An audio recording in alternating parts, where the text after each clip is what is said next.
Hello, തക്കാളിക്കറി ഉണ്ടാക്കുമ്പോൾ ഇതുപോലൊന്ന് ഉണ്ടാക്കി നോക്കൂ, എല്ലാവർക്കും ഇഷ്ടമാവും. ഒരു കടായി ഗ്യാസടുപ്പിൽ വെച്ച് ഒന്ന് ചൂടാക്കിയെടുക്കാം. അതിലേക്ക് 2 ടേബിൾ സ്പൂൺ ഓയിൽ ഒഴിച്ച് കൊടുക്കാം. ഓയിൽ നന്നായി ചൂടായി വരുമ്പോൾ അതിലേക്ക് 2 സവാള അരിഞ്ഞതിട്ട് കൊടുക്കാം. സവാള പെട്ടെന്ന് വഴറ്റി കിട്ടാൻ അതിലേക്ക് 1 ടേബിൾ സ്പൂൺ ഉപ്പും ഇട്ട് കൊടുത്ത് ഒന്ന് നന്നായി വഴറ്റിയെടുക്കാം. ശേഷം അതിലേക്ക് 4 പച്ചമുളക് അരിഞ്ഞത് ഇട്ട് കൊടുത്ത് ഒന്ന് വഴറ്റിയെടുക്കാം. മുളകൊന്ന് വഴറ്റി കിട്ടിയാൽ അതിലേക്ക് 2 ടേബിൾ സ്പൂൺ ഇഞ്ചി വെളുത്തുള്ളി പേസ്റ്റ് ചേർത്ത് കൊടുത്ത് അതിൻ്റെ പച്ചമണം മാറുന്നത് വരെ ഒന്ന് ഇളക്കി കൊടുക്കാം. ശേഷം 3 തക്കാളി ജ്യൂസ് അടിച്ച് ഇതിലേക്ക് ഒഴിച്ചു കൊടുക്കാം. എന്നിട്ടൊന്ന് അടച്ചു വെച്ചൊന്ന് വേവിച്ചെടുക്കാം.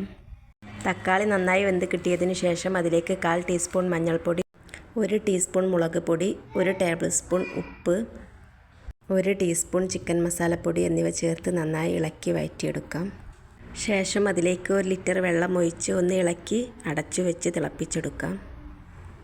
കറി നന്നായി തിളച്ചതിന് ശേഷം 1/2 ഗ്ലാസ് വെള്ളത്തിലേക്ക് 1 ടേബിൾ സ്പൂൺ മൈദ കലക്കി കറിയിലേക്ക് ഒഴിച്ചു കൊടുത്ത് നന്നായി ഇളക്കി കൊടുക്കാം.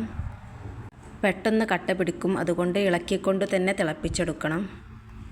മൈദ വെന്തതിന് ശേഷം അതിലേക്ക് മല്ലിയില അരിഞ്ഞതും 1 ടേബിൾ സ്പൂൺ വെളിച്ചെണ്ണയും ചേർത്ത് ഒന്ന് ഇളക്കി കൊടുക്കാം.